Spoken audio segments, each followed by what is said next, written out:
우리 인생을 풍자하여서 나온 한 가지의 이야기가 있어서 여러분에게 소개합니다. 어떤 아프리카를 선교해야 되겠다라고 하는 선교사를 지망했던 한 청년이 있었어요. 이 청년이 아프리카 선교를 해야 되겠다라고 깊은 마음을 가지고 교육도 받고 훈련도 받고 공부도 하고 모든 교육 훈련들이 다 끝나고 나서 드디어 아프리카로 떠나게 됩니다. 이 아프리카를 떠나게 되었으니 배를 타고 이제 들뜬 마음으로 내가 이제는 선교사로 하나님 앞에 일해야 되겠다 이런 마음을 갖는데요. 배를 타고 한참 갔는데 풍랑을 만나서 배가 파손이 되고 맙니다. 파손이 되니까 이 청년의 마음 가운데 난 이제 죽었구나 이렇게 생각을 했죠. 근데 한참 배에서 파손되고 모든 것을 다 잃어버린 것 같을 때 눈을 딱 떠보니까 앞에 널판지가 크게 하나 있는 거예요. 그래서 이 청년이 얼른 그걸 딱 붙잡고 생각하기를 이제 살았다 이렇게. 그리고 나서 이제 그것을 붙잡고 막 갔는데요. 한참 동안 며칠을 지나고 나서 이제 아프리카의 해변에 드디어 이 사람이 기진맥진해서 쓰러져서 기절해서 거기에 이제 안착이 되어졌습니다. 그래서 생각을 했죠. 이제 내가 여기서 이제 어쨌든 이 무트로 왔으니까 살았다 이렇게 마음이 있었는데 눈을 딱 떠보니까요 흉측한 식인종들이 자기를 둘러싸고 있는 거예요. 그래서 생각했죠. 죽었다. 그래서 이제 하나님 앞에 원망하면서 기도한 겁니다. 하나님, 내가 선교하러 왔는데 내가 여기서 이렇게 죽으면 되겠습니까? 내가 여기서 이렇게 잡아먹히면 되겠습니까? 하나님 앞에 막 한탄하고 막 원망을 했거든요. 근데 하나님께서 말씀하시기를 너 아직 살았다 그러더라고요. 왜냐하면 그렇게 말하고 있는 자체가 네가 산 거다 이렇게 얘기하는 거죠. 그럼 제가 뭘 어떻게 해야 되겠습니까? 그 앞에 파란 돌 보이지? 네, 파란 돌 보입니다. 그거 잡아다가 저 추장한테 냈다 던져버려라. 그래서 이 사람이 그걸 잡고서 냈다 추장한테 던졌더니 추장이 이마에 정확하게 맞고 추장이 뒤로 자빠져 죽어버렸어요. 이걸 보고선 이 청년이 이제 추장이 죽었으니까 살았다 그랬는데 그때 하나님의 음성이 들렸죠. 너 이제 진짜 죽었다. 풍자하여서 얘기하는 거죠. 정말로 하나님이 이렇게 죽이려고 선교사로 보내지는 않을 거라는 생각이 듭니다. 근데 여기서 우리가 알 수 있는 한 가지의 이야기를 여러분에게 하고 싶어요. 그건 뭐냐면 우리 인생이요 죽었다 살았다 죽었다 살았다를 너무 반복한다는 거예요. 조금 힘든 일 만나면 아이고 죽었네 그렇게 얘기하고요. 조금 살 것 같으면 아이고 살았다 이렇게 이야기하죠. 우리 인생이 꼭 드라마 같아요. 언제는 죽은 것 같고 언제는 살은 것 같고 죽었다 살았다를 반복하면서 우리가 살아갑니다. 그래서 여러분 우리 인생을 돌아보니 꼭 여러분 그렇게 죽었다 살았다를 반복하면서 여기 우리가 있어요. 그러니까 우리 인생은 항상 모든 일들을 보니까 죽은 것 같기도 하고 어떤 때도 산 것 같기도 하고 또 죽을 것 같기도 하고 또 살 것 같기도 하고 이런 일들이 반복되어져 가면서 오늘 우리가 하나님의 은혜 안에 있다는 사실이 분명하다는 겁니다. 자, 오늘 성경 말씀해 보니까 이스라엘 백성들이 430년 동안 애굽에서 노예 생활을 하다가 탈출을 이제 막 하고 홍해 앞바다 앞까지 그들이 가게 됩니다. 오늘 성경의 이야기의 배경은 바로 그렇습니다. 430년 동안 노예 생활을 했어요. 그런데 여러분 생각해 보니까 이 사람들은요 60만 명이나 되는 그 이상 되는 사람들이 지금 탈출했거든요. 근데 60만 명 되는 사람들이 다 어떤 사람이냐면 이제부터 너희들이 어떤 상황이 돼서 노예가 됐어가 아니라 노예로 태어난 사람들이에요. 그러니까 아예 어떻게 태어났냐면 노예로 태어난 사람으로서 살아온 인생이 60년 동안 60만 명이 되는 사람들이 430년 동안 그렇게 살아온 겁니다. 그런 의미로 생각해 보면 이들에게 있어서 너 이제 자유다라고 이야기했을 때 과연 그 자유가 이들에게 먹혀 들어갈까 이런 생각이 문득 들어가는 거예요. 왜냐하면 평생을 노예 생활을 했어요. 생각도 의식도 그리고 성향 자체가 다 노예입니다. 그렇기 때문에 오늘 말씀에도 보니까 뭐라고 하냐면 이들이 원망하기를 뭐라고 하냐면 나 애굽에서 노예 생활하는 것이 편했다는 거예요. 나 그대로 돌아가고 싶다는 거죠. 난 자유가 잘 몰라. 난 자유는 잘 모르니까 난 그냥 노예 생활하는 것이 훨씬 편하니까 우리가 매장지가 없어서 여기 와서 죽냐. 우리 애굽에 다시 노예로 돌아가고 싶다. 이렇게 얘기하는 게 지금 이들의 수준이에요. 다시 말하면 자유를 줘도 자유를 몰라요. 하나님께서 이들에게 자유를 줬다는 건 뭡니까? 이제는 내가 너희들 자유를 줬으니 모든 것을 내가 책임져 줄 것이다. 걱정하지 말아라. 이렇게 말씀하시면서 그들을 건져주셨는데 근데 이들이 이걸 잘 몰라요. 여러분 생각해 보면 우리가 그럴 때가 참 많습니다. 우리는 태어날 때부터 죄인으로서 태어났죠. 여러분 아예 태어날 때부터 죄 가운데서 태어난, 죄 중에 태어난 사람들이 바로 우리들입니다. 그래서 여러분 하나님께서 우리를 건져주시고 하나님께서 내가 너를 택하여 불렀다 말씀하시면서 우리에게 자유를 주셨는데 이 자유를 잘 몰라요. 이 자유에 대해서 여러분 우리가 익숙하지가 않은 몸이 되어집니다. 하나님께서 우리에게 자유를 주셨다는 건 뭐냐면 이제는 모든 것을 우리를 건져주시고 보호해주고 책임져 주시겠다, 그러므로 이 자유를 누려라, 이렇게 말씀하시는 것이 우리 주님께서 여러분 우리를 건져주신 이유거든요. 자유를 주시기 위함이에요. 그런데 여러분 우리는 이 자유를 잘 모르고 언제나 죄의 습성을 가지고 살아가고 있기 때문에 우리의 마음 가운데 늘 이 죄의 성향 가운데 살아가요. 내가 뭔가를 하지 않으면 안 될 것 같고요, 내가 이거 안 하면 큰일 날 것 같고요, 내가 무슨 일을 벌여도 이 상황 속에서 죽을 것 같은 이 상황 속에서 내가 조금이라도 어떤 일들을 해 나가야 될 것 같이, 그러지 않으면 내가 못 살 것 같단 말이죠. 자유를 주셨는데 하나님이 구원을 주시고 하나님이 역사해 주실 것이라고 약속까지 하셨는데 그런 건 다 중요하지 않아요. 지금 내가 힘들어 죽겠으면 내가 뭐라도 해야 될 것 같단 말이죠. 여러분 그래서 우리가 이 죄의 이런 노예의 습성이 여전히 우리 가운데 있다는 것이 아주 큰일 나는 문제입니다. 하나님은 그런데요, 이러면 이 자유에 익숙하지 않은 이스라엘 백성들이 스스로 구원할 수 있는 방법이 없으니까 하나님께서 강권적으로 여러분 그들을 구원해 내십니다. 아직 하나님의 능력보다는 내가 무엇을 해야 한다는 생각이 강한 이 사람들, 내가 무엇을 해야 될 것 같은 이 사람들에게 하나님께서는 너희들이 할 수 있는 것이 아무것도 없는 상황을 만들어 놓고 강권적으로 건져주시고 구원해 주시는 역사를 성경을 통해서 우리는 보게 됩니다. 모든 역사가들이 이야기하기를요, 노예로 있었던 사람들이 430년 동안 있었다고 하는 이 사람들이 60만 명 되어지는 많은 사람이 한꺼번에 노예에서 해방되어지는 역사는 이 세상 역사 가운데 없다는 거예요. 하나님이 도와주시지 않으면 절대로 불가능한 일이라는 거죠. 하나님이 역사해 주시지 않으면 이건 정말로 이룰 수 없는 기적이고 엄청난 사건이라는 겁니다. 왜냐하면 그들의 노력으로 무슨 일이든지 할 수 없는 그런 상황이기 때문에 그렇죠. 여러분 우리는 구원받고 싶다고 해서 구원받을 수 있는 사람들이 아닙니다. 그래서 여러분 구원은 성경에 뭐라고 하냐면 선물이라고 말씀하고 있습니다. 여러분 우리가 하나님 앞에 구원받았습니다 라고 이런 확신이 드는 이유는 뭐냐면요, 여러분 내가 무엇을 했기 때문이 아닙니다. 하나님께서 우리에게 은혜를 주셨기 때문에 예수 그리스도의 공로로 말미암아 구원에 이르게 된 거죠. 그러므로 여러분 내가 구원받았다고 하는 것은 누구에게 어떻게 내가 무엇을 했다고 자랑할 게 하나도 없습니다. 그냥 감사한 게 전부예요. 하나님께서 그렇게 나를 인도해 주셨기 때문이죠.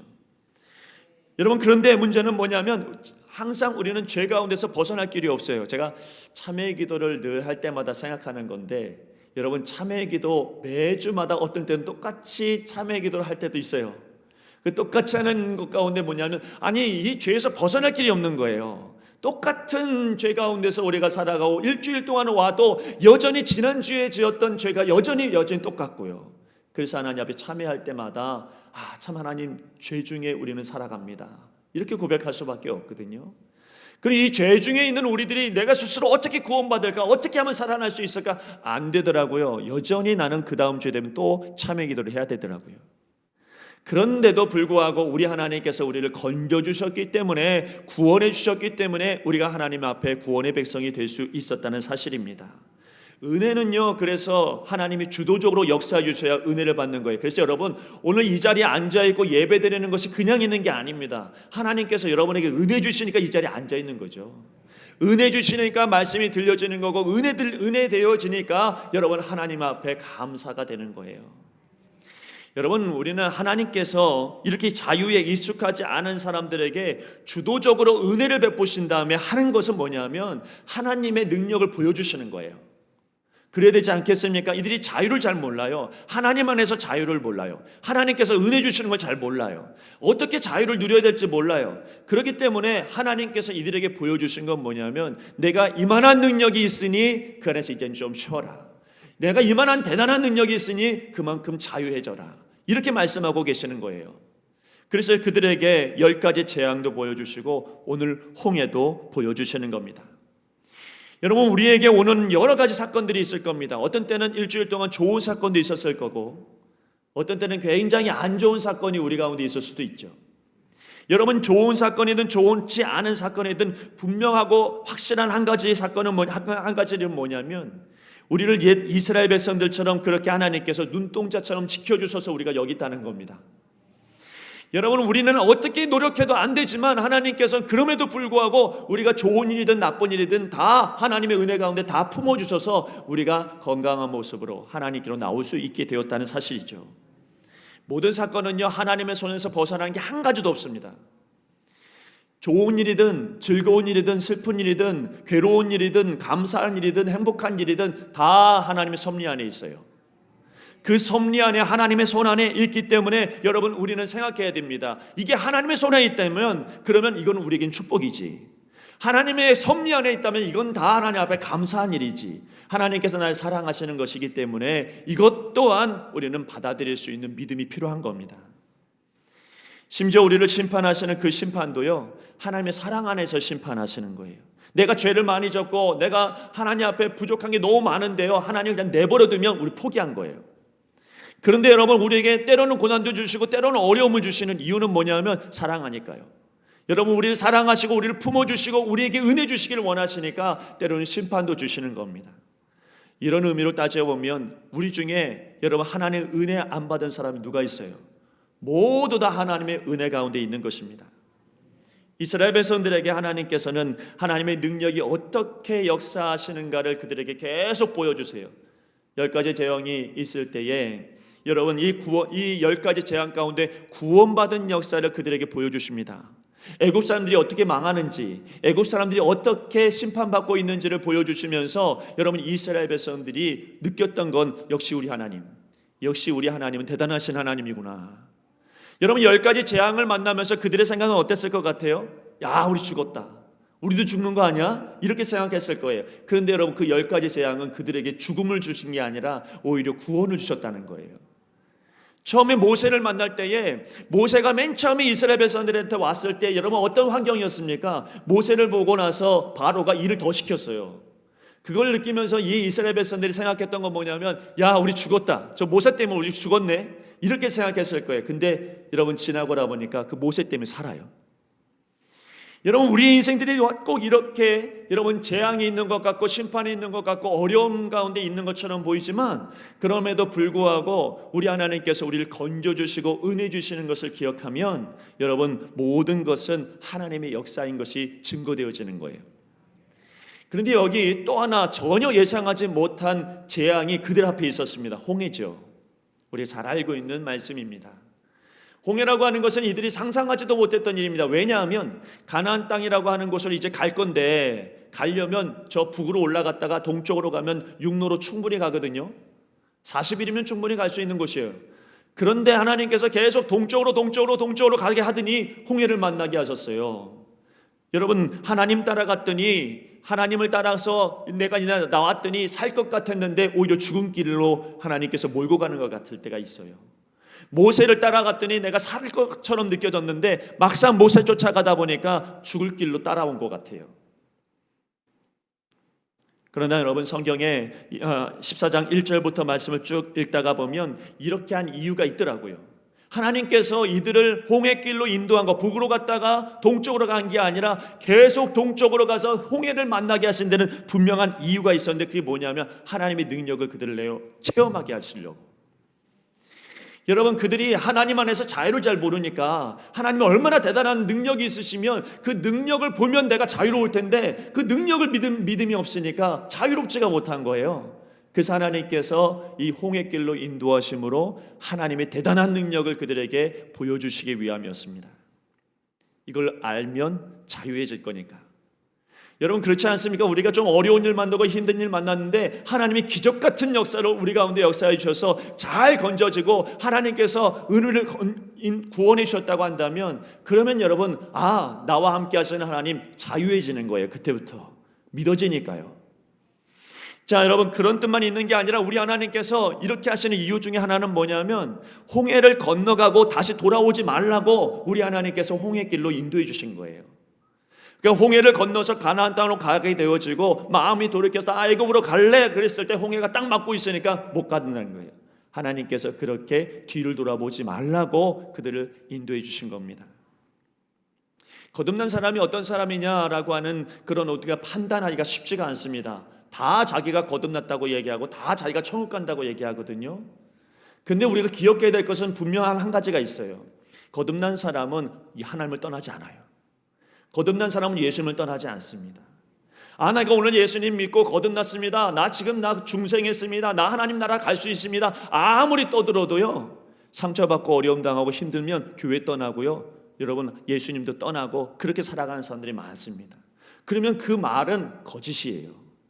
진짜 거듭난 사람은요, 교회를 떠나지 않아요. 떠났다가도요 다시 돌아올 수밖에 없어요. 왜냐하면 거듭난 사람을 하나님께 그렇게 인침받았기 때문이죠. 여러분, 이스라엘 백성들이 홍해를 건너갔습니다. 하나님이 건져주신 건데, 건져주신 이후에는 하나님이 책임져 주실 거거든요. 여러분, 이런 사람들은 뒤를 돌아보지 않습니다. 애굽으로 돌아가려고 해도 돌아갈 수가 없어요. 왜냐하면 하나님이 그렇게 막고 계셔서.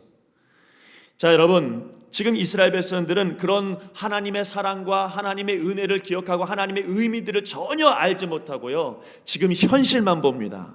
지금 현실은 어떠냐면 앞에 홍해가 있어요. 못 건너갈 것 같거든요. 죽을 것 같습니다. 뒤를 돌아보니까 애국 군대가 쫓아와요. 우리는 사육당할 것 같아요. 옆을 보니까 절벽입니다. 갈 수가 없어요. 완전히 사면초가, 내가 어떻게 해야 될 수가 없어요.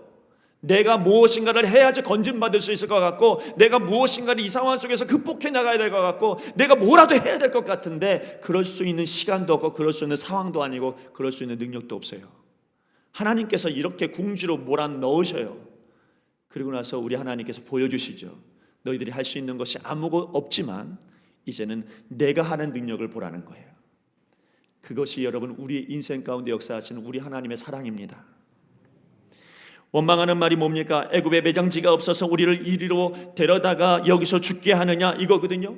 지금 이 사람들은 출애굽을 원망하고 있습니다. 하나님을 못 믿겠다는 겁니다. 뭘 나도 내가 지금 해야 되겠다는 겁니다. 하나님의 능력을 나는 못 믿겠습니다. 자유가 없습니다. 우리 중에 이런 사람들이 있죠.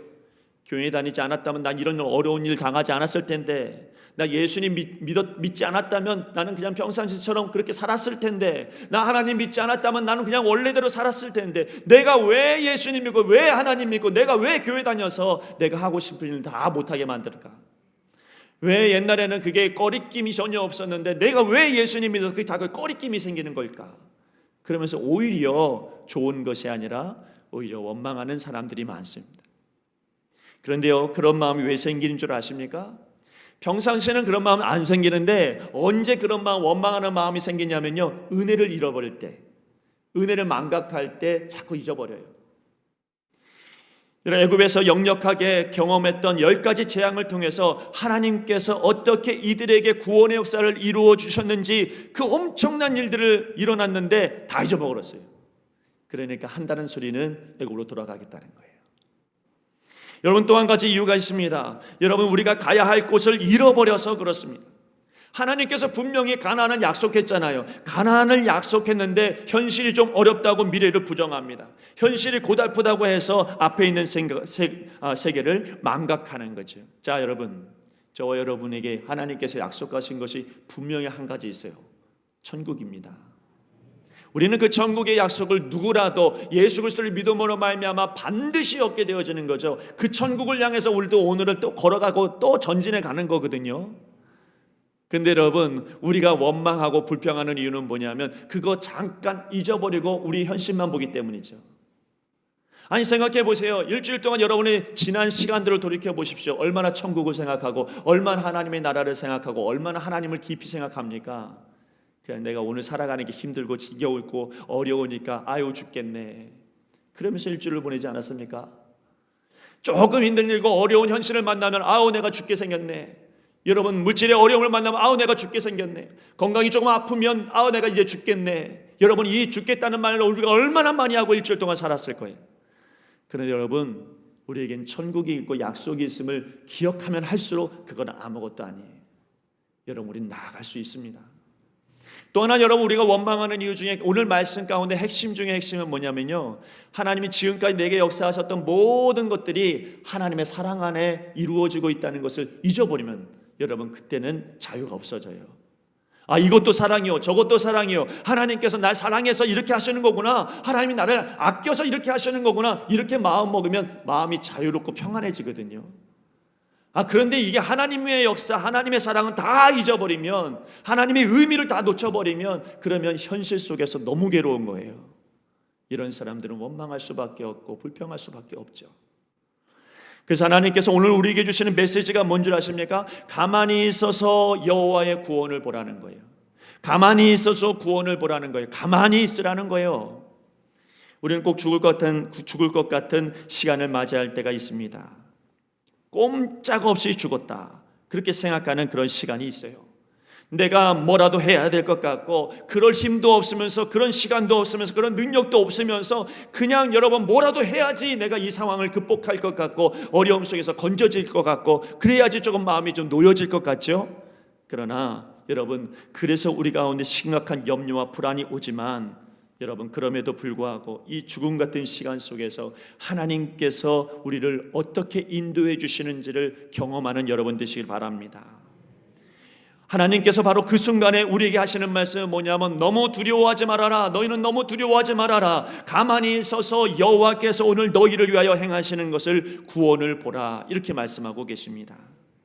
가만히 있는 것, 이거 두려운 일입니다. 사람이요, 가만히 있으면 굉장히 두렵습니다. 뭐라도 해야 될 것 같거든요. 근데 성경에 뭐라고 하냐면, 그렇게 모든 것을 움직이지 말고 그냥 가만히 있어. 여기서 말하는 이 가만히 있으라고 하는 그 의미를 기억해야 돼요. 그냥 가만히 있으라는 것이 넉넉히 있으라는 얘기가 아닙니다. 여러분, 위기가 오고 어려움이 올 때 가만히 있어 구원을 보라는 하나님의 말씀은 뭐냐면, 가만히 하나님의 과거의 은혜를 기억해내라는 거예요. 가만히 서서 과거에 이보다 더 힘들고 어려울 때마다 구원해 주셨던 그 하나님을 한번 생각해 보라고, 그렇게 생각하고 말씀하시는 거예요. 여러분, 가만히 있으라는 것은 뭐냐면, 이제는 우리가 가만히 이제 멈춰서 앞으로 내가 어떻게 살아가야 될지, 믿음으로 어떻게 살아가야 될지, 하나님이 나에게 약속하신 것이 뭔지 여러분 다시 한번 생각해 보라는 거예요. 하나님께서는 우리에게는 구원의 약속을 분명히 해주셨거든요. 이 구원의 약속을 분명히 해주셨는데, 지금 현실에 그걸 잠깐 잊어버리면 원망이 나오죠. 그러나 여러분, 지금 이 현실 속에서 구원의 약속을 잊어버리지 말고, 그래, 그럼에도 불구하고 하나님 날 구원해 주실 거야. 그래, 그럼에도 불구하고 하나님께서 눈동자처럼 날 지켜주실 거야. 그럼에도 불구하고 하나님께서 날 천국으로 인도해 주실 거야. 여러분, 이런 마음들이 우리 안에 계속 일어나면 일어날수록 지금 현실을 우리는 이겨낼 수 있는 용기가 생기고 소망이 생기는 거예요. 또 하나, 여러분, 모든 사건들 속에서 이제는 하나님께서 능력을 보여주시는 것은 뭐냐면, 이게 하나님의 사랑이었구나. 심지어는 예수님 믿지 않는 사람들도 가요에 뭐라고 이야기하냐면, 지나간 것은 그냥 지나간 것이 아니라 다 의미가 있대잖아요. 근데 여러분, 우리가 하나님을 믿는 사람들 아닙니까? 예수님 믿는 사람들 아니에요. 여러분, 하나님 믿는 사람, 예수님 믿는 사람들은 시간이 다 하나님께 속해 있는 것을 알아야 됩니다. 하나님의 능력 가운데서 우리를 여기까지 인도해 주셨고요, 하나님의 능력 가운데서 우리를 부어주셨고 사랑으로 역사해 주신 거예요. 여러분, 그것을 우리가 기억하면 그게 가만히 있는 거예요. 뭔가 우리가 노력하려고 하지 말고 하나님께서 내게 베푸신 사랑을 다 기억해내는 것, 그게 가만히 있는 거예요. 그 가만히 있을 때 여러분, 우리는 구원을 보게 됩니다. 저는 오늘 그저 세상의 길을 닫고 한번 심각하게 생각해 보고자 해요. 과연 하나님께서 나에게 베풀어 주신 은혜가 뭐였을까? 하나님께서 나에게 베풀어 주신 비전은 또 뭐였을까? 하나님께서 내게 이루어 주신 많은 하나님의 능력들은 과연 어떤 것이 있었을까? 가만히 한번 그것을 생각해 보면 내일이 두렵지 않아요. 자유가 생긴 거예요. 나 하나님 앞에서 이제 자유합니다. 하나님의 은혜 가운데 난 자유합니다. 하나님 분명히 내일도 나와 함께 하시겠죠. 하나님 분명히 나에게 은혜 주시겠죠. 능력 주시겠죠. 여러분, 이런 마음들을 가지고 있으면 일주일 동안 여러분 불안해 하시겠습니까? 아니면 자유하시겠습니까? 아마 여러분, 하나님을 생각하면 할수록 자유할 거예요. 홍해길을 건너간 이 사람들이 여러분, 물론 불평하고 원망할 수는 있겠지만 그들은 여러분, 이 홍해길을 건너간 것을 잊지 못합니다. 왜냐하면 하나님의 능력은 대단했어. 하나님의 역사는 굉장했어. 그러므로 우리는 자유로워. 걱정하지 않아도 될 것 같아. 전 굉장히 중요한 지도자가 앞에 서서 그 지도자가 걱정하지 마세요 이렇게 말하는 것과는 틀립니다. 사람이 아무리 지도력을 뛰어나고 대단해도 하나님께서 하시는 위대한 역사를 우리가 눈으로 보고 귀로 듣고 여러분 그렇게 체험하고 난 다음에는 여러분 절대로 잊어버릴 수 없어요. 여러분 그러한 자유가 우리에게 있기를 간절히 바랍니다. 원망할 이유들이 수없이 많을 겁니다. 원망한 이유를 찾으려고 하다가 보면 한두 끝도 없이 원망할 일들이 많을 겁니다. 그러나 여러분 지나고 나면 그거 다 불신앙이더라고요. 회개해야 될 것들밖에 안 되더라고요. 하나님의 능력, 하나님의 지혜, 하나님의 사랑으로 일어난 이 모든 일이다라고 하는 것을 기억하면서요, 오늘 여러분 하나님의 구원을 확인하는 자리가 되기를 간절히 바랍니다. 내 인생의 구원의 역사를 이루신 그 하나님을 오늘 볼 수 있기를 간절히 바랍니다. 여러분의 소망은 다른 데 있지 않습니다. 나에게 능력 베푸신 하나님께 있으므로, 그러므로 우리는 가만히 그저 여러분 하나님의 은혜를 기억하고 내 미래를 바라보면서, 그리고 하나님의 사랑을 의지하면서 자유하며 여러분 구원을 누리는 우리 모두가 되기를 간절히 바랍니다. 기도하겠습니다. 우리 인생이 꼭 드라마처럼 죽기도 하고 살기도 하는 그런 시간들로 가득합니다. 하나님, 어떤 때는 죽을 것 같고, 하나님 또 어떤 시간이 지나고 나면 하나님이 살려주신 것 같아 감사할 때도 있습니다. 하나님께서 이러한 일들을 계속 만나게 하시는 이유는 더 하나님 의존하라고, 더 의지하라고, 더 자유하라고 하시는 하나님의 말씀인 줄로 믿습니다. 그러면 우리의 행함이 아닌 주님의 긍휼과 은혜를 먼저 기억하게 하여 주시옵소서. 마땅히 나아가야 할 길을 기억하게 하시고, 무엇보다 모든 사건들 속에 숨어있는 하나님의 사랑을 발견하게 하여 주시옵소서. 그래서 오늘도 우리를 살게 하시는 하나님의 은혜를 찬양하게 하여 주시옵소서. 거룩하시고 은혜로우신 예수님의 이름으로 기도드리옵나이다. 아멘.